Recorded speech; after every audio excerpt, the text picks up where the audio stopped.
Hi, Julian. It is fantastic to have you here this morning. Thank you so much for giving your time to us.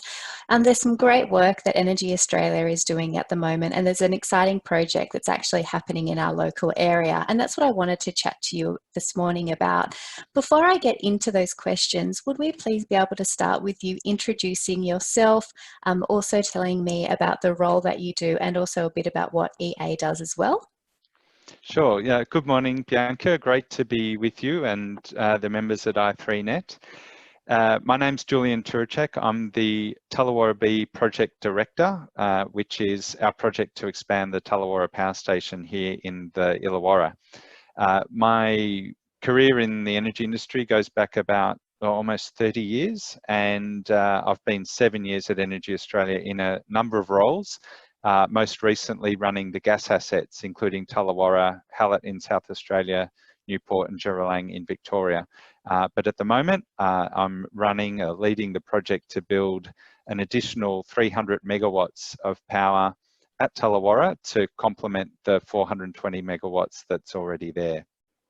Fantastic. Thank you. And Energy Australia is a company that I'm sure most of your listeners will have heard of, one of the big three energy retailers and generators in Australia.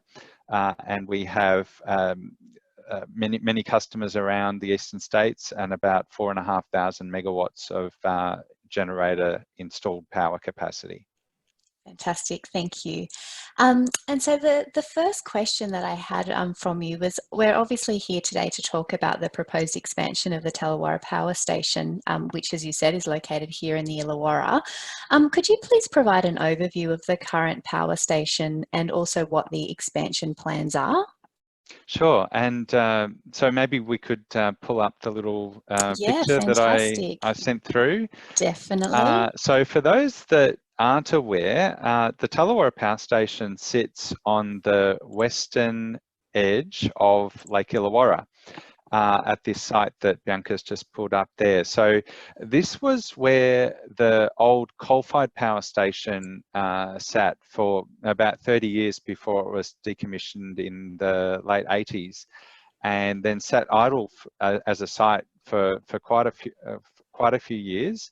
And then the predecessor to Energy Australia bought the site and then built what you see there, Tallawarra A on the right-hand side, which started generating electricity just over 10 years ago. So you can see there the original cooling circuit where the water comes in on the left-hand side and then passes through the power station, and then the outflow currents to the right-hand side. So that's the same cooling water circuit that was built for the coal-fired power station. So Tallawarra A is a 420 megawatt power station. It's combined cycle, which means that there's the first element of that is converting gas energy that comes in from the pipeline into electrical power in a very large gas turbine, which is you can imagine an engine that sits under an aircraft, a big jet, and then multiply that by an order of magnitude. That's essentially what the gas turbine is in that shed. And then we take the exhaust of that and turn that into steam, which is in the structure just to the left of the big shed. And then that goes and drives a steam turbine. So in that shed, there's a gas turbine and a steam turbine coupled together to make 420 megawatts, which is about enough energy for about 200,000 New South Wales homes. So it's a pretty big power station in the scheme of things as a gas-fired power station. Not as big as maybe some of the coal-fired power stations in the Hunter Valley, but a very strong contributor to the grid. It's an intermediate station, which means it's not running all the time, but it also runs more than just the peaks coming in at a morning or evening peak. It'll run what we call an intermediate amount of time. So when they first built Tallawarra, you can actually see there a little bit of a gap in the switchyard. That is where the Tallawarra B connection was designed to already go. And you can see that yellow shaded part. Yes. That's the designated area for Tallawarra B, the expansion. And and that was originally the warehouses area for the coal-fired power station. Now it's essentially just a car park for the existing workers. Mm-hmm. And the great thing about this site, it was already designed with expansion in mind. Mm. So the idea is to put a 300 megawatt power station there. This one will be an open cycle gas turbine rather than combined cycle, which means that it's just the turbine, the gas turbine, without the steam and without the steam turbine. Mm-hmm. And what that enables us to do is to start very quickly. You don't need to wait for all of the water chemistry and the steam to come up. You can basically press a button and have power with less than half an hour.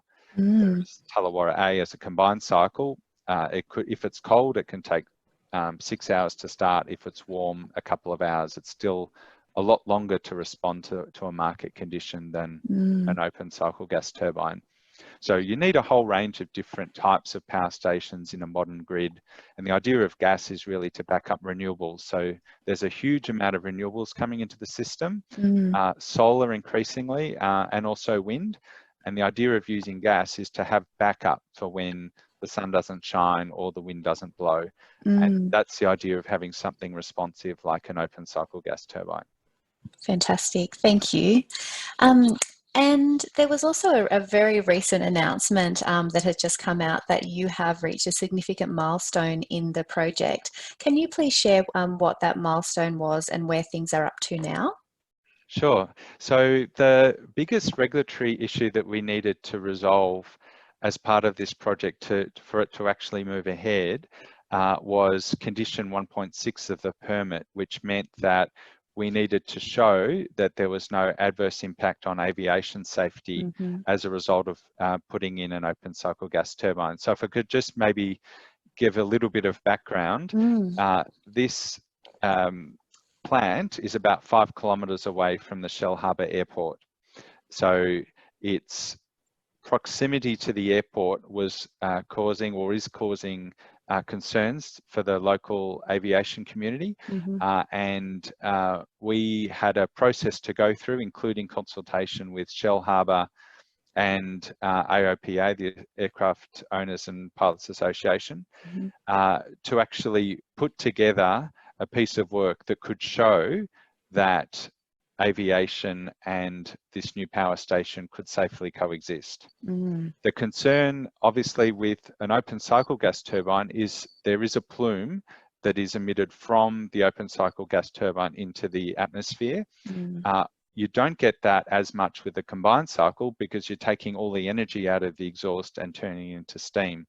With an open cycle, the plume from that goes straight up into the air, and that was of concern to pilots in the circuit area. Now, it just so happens that I'm a pilot myself. I'm a private pilot. Yeah. Yep. So actually, I fly this is a little model of a Cirrus SR22. Oh, fantastic. So I fly one of these, and I've been flying to Shell Harbour for this project and for the meeting. So I have flown this circuit, and that gave me some experience, first-hand experience, to really engage with the issues that the pilots were talking about. Great. So we engaged an aviation consultant to formulate for us an aviation impact assessment. And we needed to demonstrate to the satisfaction of CASA that there wouldn't be an adverse impact on aviation safety. Now, one of the key reasons we're able to do that is that we brought a new innovation to the project. So rather than just emitting the plume directly into the atmosphere, the proposal now is that we put a exhaust diffuser, a plume dispersion device on top of the stack, which means that rather than it going straight up, it actually gets diverted, slowed down, cooled down, so that the turbulence created from that plume is a lot lower than what it would have otherwise have been. Fantastic. And that was the key to showing to CASA that the plume hazard is manageable and not an issue for pilots in and around the circuit. Mm. As a pilot myself, I didn't want to build anything that wasn't safe for Yeah. aviation. So we believe that these two activities could coexist, and the regulatory approval that just came through was CASA providing advice to the department, and then the department giving us regulatory approval to say, yep, you have demonstrated that there's no adverse impact on safety. Wonderful. That's So it's fantastic. very pleasing for us that we can now move ahead with this project. That's absolutely fantastic. And so in terms of your timelines now that that's come through, where are you guys sitting now?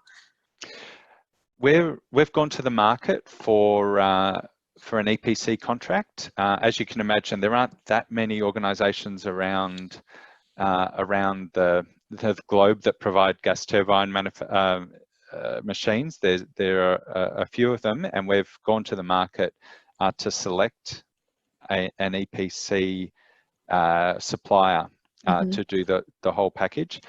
So we're in shortlisting phase at the moment, and we'll get to preferred bidder within the next few months, and then we'll take the EPC contract and our business case and our regulatory approval to our board and our shareholders for a decision in September this year. Wonderful. So that's the timeline that we've got from now, probably about 5 months of work to get that to a final investment decision in September. And then from there, we're expecting about a 2-year build. What we're aiming to do is have the new machine in place for the summer of 22-23, so that it's ready and available prior to the full retirement of Liddell. Liddell is AGL's coal-fired power station in the Hunter Valley. They've given 7 years notice that it's going to retire, and this project is designed to fill part of the gap that is left when Liddell retires. So we want to be there for the summer of 22-23. Obviously, with the current scenario with COVID, it creates additional uncertainty, and we are factoring in the COVID situation into our plans. But thus far, we're pretty confident that we'll be able to hold timeline on both of those aspects. But we're just in the process of seeking clarification from the bidders on those issues as well. Excellent. Thank you for that. And as you know, in the Illawarra, we have a lot of capability within industry in the Illawarra. So we have engineers, fabricators, steel manufacturers, so much construction, planning, electrical experience. I could go on and on with the capabilities of our region, and as you would know about the Illawarra. Is EnergyAustralia looking at local suppliers for this process? And if you are, or the head contractor is, how can companies register their interest to be involved? Yeah, absolutely. So there's probably some members that were probably involved in the original construction of Tallawarra A, which was a GE machine. It's called a GT26, 260 megawatt gas turbine. And yes, we will appoint a large contractor, like someone like GE that built Tallawarra A. But what we see is that even though we've contracted with them as the main EPC, they will use a lot of local suppliers, contractors, civil, scaffolder, crane hire, electrical, the whole range of trades and skills that they need to be able to support something like this. And there's also other projects in and around the pure building of the machine that we'll be undertaking that we also need local suppliers. So we see that regardless of whether it's Tallawarra. We've just finished building a machine at Hallett in South Australia, and we saw, and it's about 3 hours north of Adelaide. We saw a lot of local suppliers, electrical contractors and scaffolders and so on, all being used. And it was great to see that kind of investment that we're making and propose to make here, really going to support local jobs and local skills and experience. Fantastic. Thank you. No, that's great to hear, and particularly with the stresses of COVID at the moment, you know, that's wonderful news to hear. So that is fantastic. Well, that actually went very quickly. That's the end of my Mm. questions. Is there anything else that you would like to add that I didn't cover off in my questions? I'd just like to add that, I mean, we're really excited that we've received the regulatory approval, and this is around a $300 million investment, and we're quite excited to be able to get this to a financial investment decision in September, and then bring that investment to the region, Mm, because it's a great region to invest in, and we enjoy working here and being here, and have been a member of this community for over 10 years now, and looking forward to continue to be a member of the community. And we'd just like to thank everyone that we've worked with, including the local councils, the consultation process that we went through to get here. We learnt a lot, and we now have a much better project than what we originally had proposed. And so I think that's a testament to the consultation process that we've gone through. And now we're really just excited to be getting on with it, and are bringing this project to the area. That's fantastic. Thank you. Look, we think you guys are an amazing organisation as well, and we had the opportunity of meeting the Energy Australia team when you came to our showcase late last year as well. So the feeling's definitely mutual there. Thanks, Bianca. And the other thing that I just wanted to ask, if any of our members wanted to find out more about the project, what's the best way for them to do that? Well, we'll be putting up a website we're just formulating our consultation plans around how we move from here to financial close through to commercial operations. And Sarah Huff, our community relations lead at Tallawarra, will be putting together all of those plans, including the website. So I think for now it'll be watch this space, but also Sarah will be leading all of those activities for members and the broader community to get in touch with us and track through as we're building. Fantastic. Thank you. Well, I really appreciate that. Thank you, Julian. It was really great to get your insight on those key questions. So we'll certainly watch this space, and we'll certainly like to chat with Energy Australia as the project continues. So thank you so much. Thanks, Bianca. Thanks. Thank you. Bye. Bye.